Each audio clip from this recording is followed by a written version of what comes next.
Yn y fideo hwn, ni'n eisiau I gyflwyno y llyfrgell sy'n galw Font Awesome ar gyfer eiconau ar wefan sydd yn rhad ac yn dim, ac hefyd mae'n hynny yn gweithio yn well gyda'r llyfrgelloedd wefan eraill fel er enghraifft Bootstrap yn rendro y cymwysiad ar dudalen wefan ar y rhengrid.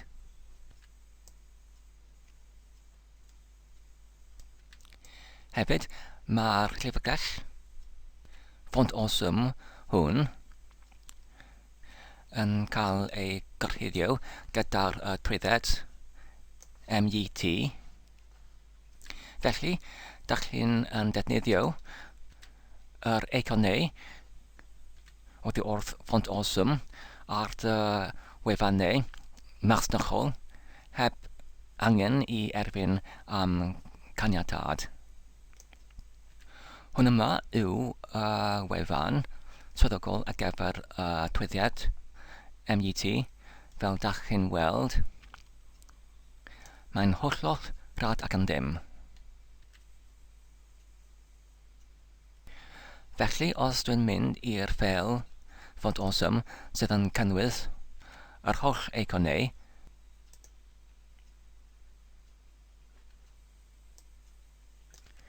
a dyna chi, mae'r ffeil sydd yn cynnwys yr holl eiconau yn fformat SVG yn yr trwydded MET. Felly, y cwestiwn yw sut I defnyddio yr eiconau Font Awesome yn y cod tarddiad. Fel dach chi'n weld ar y sgrin, mae'r hyn href cysylltiad sydd yn arwain at dudalen shopping cart trwy'r ffyrthiant saithnaf Llanellis 2. Ac yn y tag cysylltu yma, mae'r div sy'n cynnwys y gair cart. A dyna sut mae ei yn dangos ar y dudalen. Oherwydd mae'r eiconau yn fformat testun SVG yn yr ffeil .js sef JavaScript, mae angen I ni I defnyddio y tag neu I dangos yr eiconau ar y dudalen.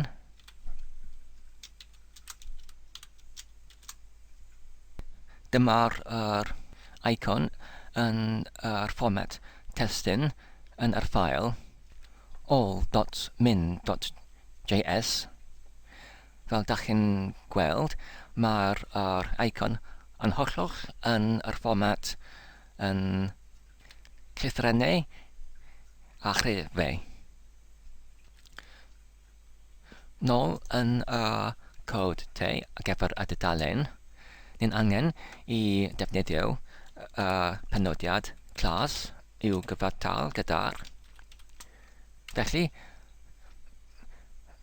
rydyn ni angen I defnyddio y class ar gyfer Font Awesome sef FRS. Ac wedi hynny, mae'n rhaid I ni I ychwanegu rhagdodiad FR cysylltnod tu flaen o'r enw yr eicon. Wedi hynny, mae angen I dodi yr enw yr eicon sef shopping cart. Wedyn, mae'n angen I achub y ffail ac yn ôl i'r dudalen gwefan adnewyddu. A dyma'r eicon ar y dudalen. Ond dwi ddim yn byddonwyd gyda'r eicon yna, oherwydd mae'n ein rhy fach. Hefyd, mae'n un ar P-chwyth yn hytrach na'r yn y canol gyda'r y gair cart.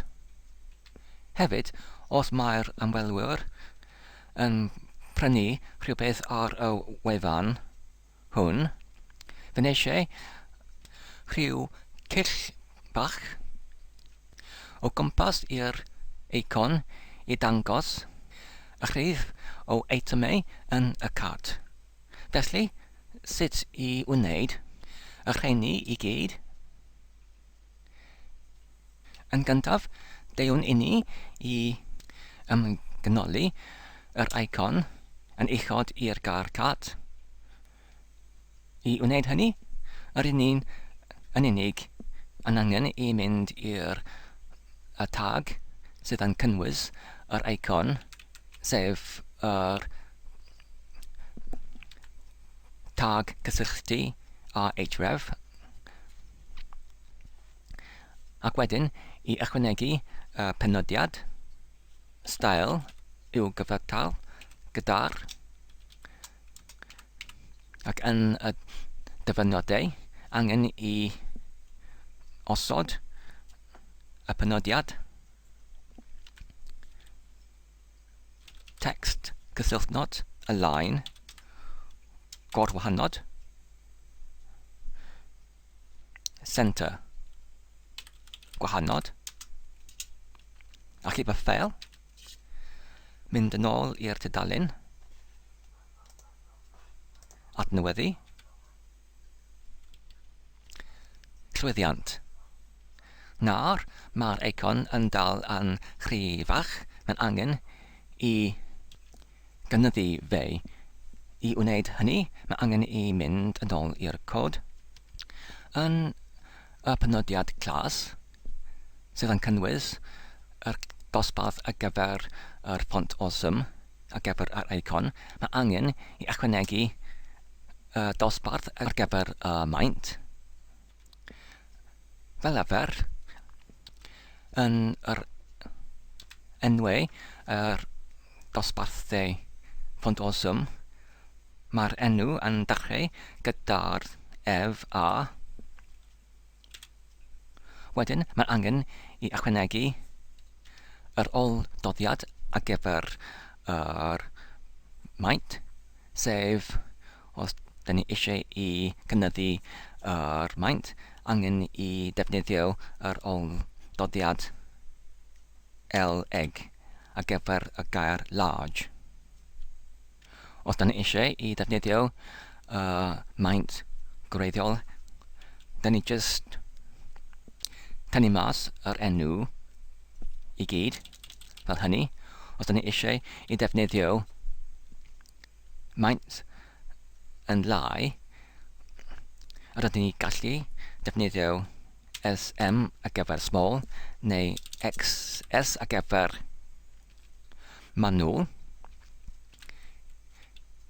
Hefyd, y gallwn ni defnyddio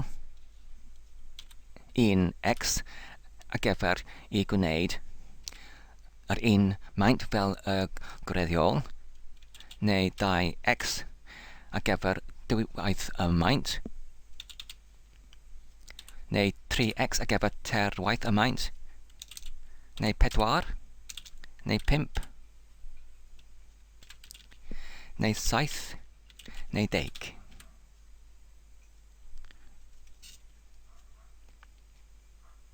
Os dyn ni achub gyda'r 10x ac mynd yn ôl i'r dudalen, adnewyddu, mae'n enfawr yn dydy. Beth am 2x? Adnewyddu. Nawr mae'n ychydig yn rhy fawr. Felly, nôl i'r cod, beth am leg? Achub y ffail. Adnewyddu. Berffaith. Nawr, dyn ni eisiau i ychwanegu cylch bach ar y gornel brig dde i ddangos yr rhif o'r itemau yn y cart. I ddechrau, da ni just angen i ychwanegu y tag span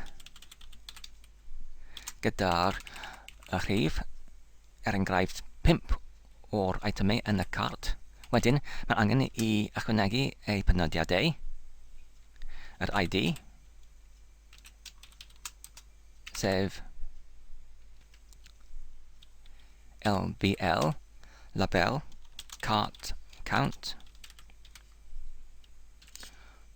Wedyn, mae angen i ychwanegu y penodiad clas ar gyfer dosbarthiau. Dyn ni gallu yn rhoi yr enwau i'r dosbarthau newydd. Enghraifft, gallu fod yn badge neu badge warning.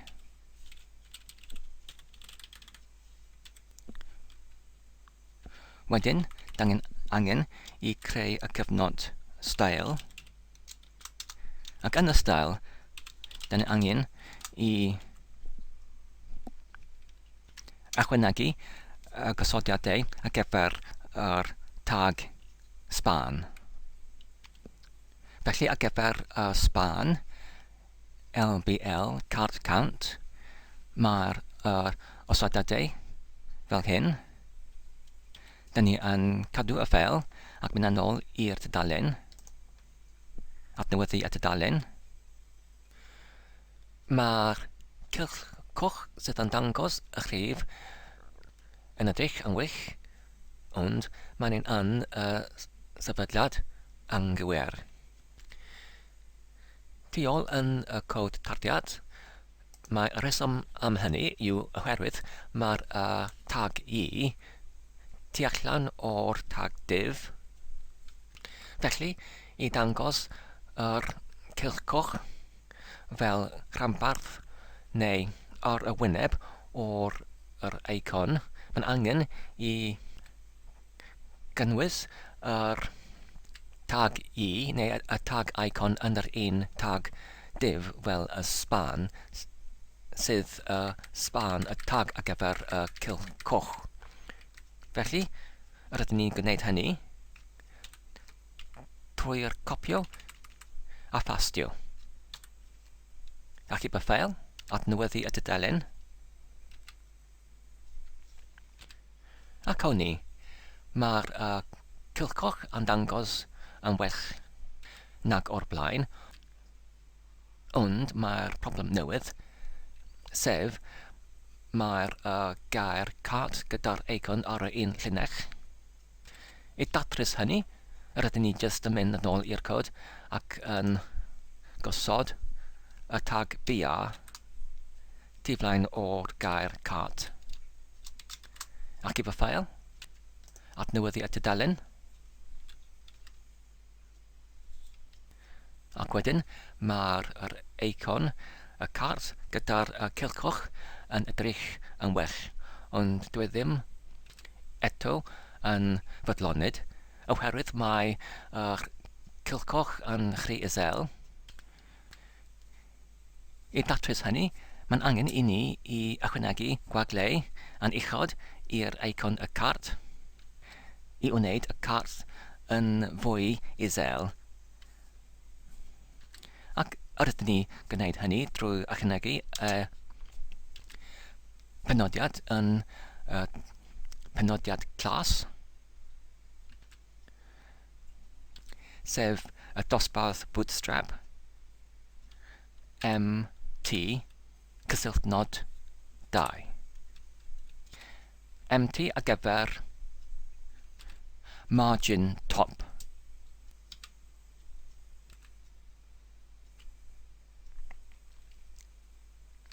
A dyna ni. Mae'n edrych yn well. Mae'n ei symud y cylch coch i'r dde. I wneud hynny, mae'n angen i mynd i'r gosodiadau ar gyfer yr LBL cart count ac wedyn yn y gosodiad margin left mae angen I newid hynny oddi oedd yr namin neu negyddol 10 I enghraifft rhyw gwerth fel rhif 5 pixel. Ac I fel adnewyddu y dudalen.